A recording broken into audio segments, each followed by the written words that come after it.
Hello, everyone. Welcome to episode 6 of Beyond IIT. Today, I wanted to talk about something that is really dear to my heart, this idea of losing your childhood preparing for an exam that gives you a temporary step up in life. You give up on your golden years for this temporary advantage, and that just doesn't seem fair to me. And very few people talk about it, so I've chosen to spend a little more time talking about it and to actually share actionable insights with you, things that I think you should be thinking about doing instead of preparing for an IIT. Because when you play the long game, it's these things that matter. So, my father went to an IIT. He graduated in the 1970s. And he said he got in just because he was good at math and science. And that's what he cared about. He applied and he got in. He didn't go to FIT or Allen or any of these, quota places to get in. And there are fewer and fewer stories as time has gone on of people who've just gotten into an IT because they were smart in college, right? That is almost or smart in school. Sorry. So look at Naveen's story in the 1980s or late 1980s. He got in without preparing for IT specifically. He got in without preparing for uh, IITs using special tutoring, right? He did not take any classes outside of school to get in, and he was not losing sleep. He did not sacrifice his 12th standard, and he got in. And compare this to this thread that is on Quora of 2019, Devanshu Sahu posted his honest, story of how hard he had to work, right? He spoke about how hard it is to get in, and we've shared that in episode 2 and 3. That less than 1.5% of people are going to get in, and even fewer number of those people who get into an IT are going to get the degree that they want. So it's so much effort for a very little gain. And he talks about his study table. He talks about how he changed his ringtone to remind him that he has to study for IIT. He changed his phone's wallpaper to remind him that he has to crack IIT. He also is one of many people who made it their life's mission in their early part of their life to get into an IIT, and I'm happy it worked out for him. But there are many people for whom these things don't work out, and you can read their stories everywhere. And this is a real big change, right? Gone are the days when you could just get into an IIT. It just doesn't happen that you decide that you want to get in and you can get in. You have to work really, really hard, right? Slog and hard work are common words on this Quora post. Everyone who we speak to who has gotten into an IIT talks about the hard work it takes to get in.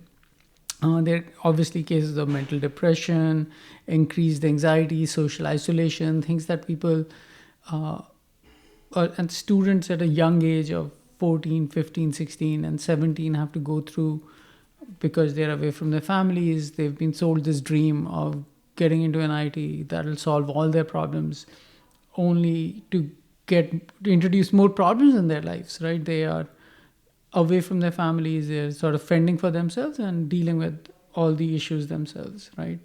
A lot of the people who made it into IT talk about mental toughness, so they put the onus and responsibility of toughness on you, so it leads to even more depression. It leads to people feeling inadequate and feeling that why can't they do what everybody else can do. So all of this piles up and piles up, and all you're reading is theory, theory, theory. Nobody's building anything interesting from the ages of 14 to 17 to really understand how things work. Very few people have access to the tooling or a makerspace or anything like that to actually get things going.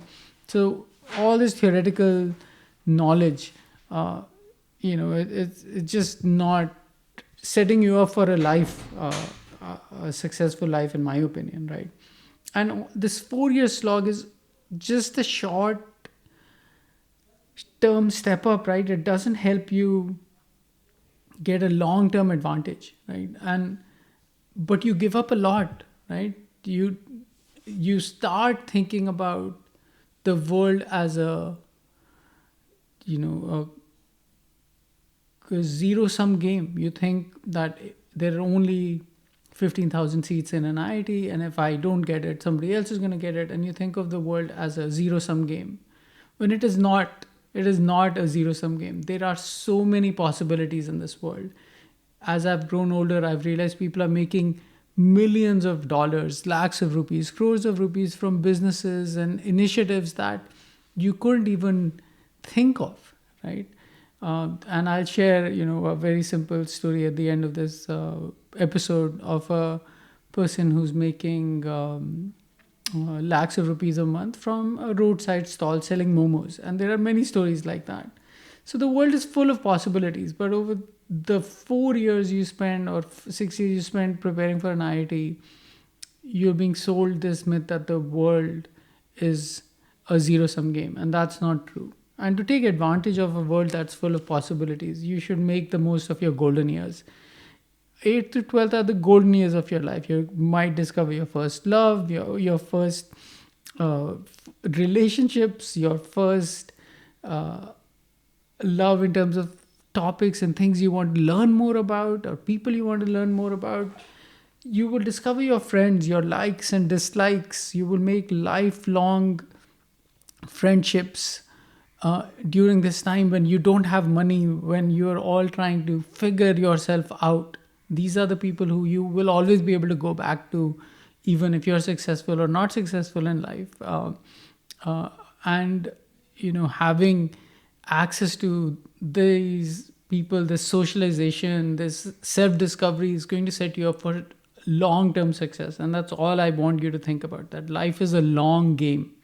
And this IIT dream is a short-term step up in a very long game that we are all going to have to play.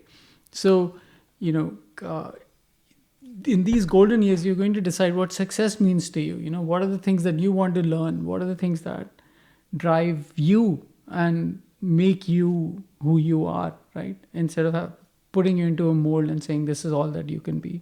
So take that to heart, because I'm not being sentimental. I'm being very honest here. These are really important years of your life. And if all you're going to do is go through a table full of stacks of books on narrow physics and chemistry problems and math problems that you probably never have to solve in your life, then are you really doing the right thing for yourself? And why deal with so much mental stress and agony over a world that's full of possibilities? It just doesn't seem like the right trade-off. So do these 5 things, right? Read the Quora post that I'm linking to in this episode. Just read the stories that people have shared of how they've gotten into an IIT, and see if any of them, if you see yourself in any of them. Do you see yourself being one of these people who are putting in the level of effort that they are to get into an IIT? Write down what do you want, and it's okay, you will change it many times, but the act of writing it down is going to make you think hard about what you want to do. And then,